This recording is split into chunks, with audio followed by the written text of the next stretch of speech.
Le 10 janvier dernier, Elisabeth Borne avait présenté les contours de la fameuse réforme des retraites, portée par son gouvernement. Depuis, la France entière est fracturée et les grèves s'enchaînent.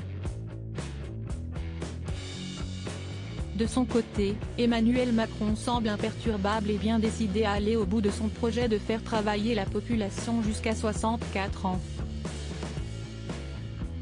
Ce jeudi 16 février, Le Point a affirmé qu'un privé, même son bras droit Alexis Kohler serait irrité, bien qu'il préfère se la jouer poker face du chef de l'État. Et de son côté, Emmanuel Macron semble contrarié d'avoir dû abandonner l'idée de repousser l'âge légal de la retraite à 65 ans, pour accepter de faire une concession d'1 an, sur la pression d'Elisabeth Borne. Comme le rapportent nos confrères, un ministre a assuré que le président est vexé comme un fou parce qu'il voulait aller au casse-pipe avec cette réforme. C'est son côté bulldozer, a ajouté ce membre du gouvernement. Mais dans les couloirs du pouvoir, tout le monde n'est pas sur la même longueur d'onde que le chef de l'État.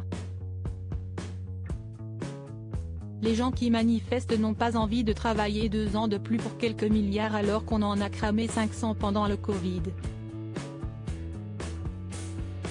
On est collectivement à côté de la plaque, a affirmé cette source au Point. Supérieur à découvrir les femmes qui ont compté dans la vie d'Emmanuel Macron, un président qui veut agir, coûte que coûte sur sa lancée. Cette même source a indiqué que la jeune génération n'a plus envie de salariat et que nous assistons à un bouleversement anthropologique du rapport au travail.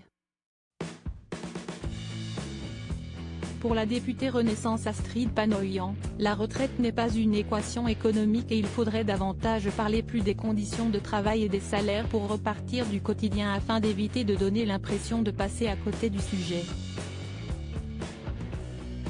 Pour Emmanuel Macron, il faut agir, peu importe les mouvements de contestation.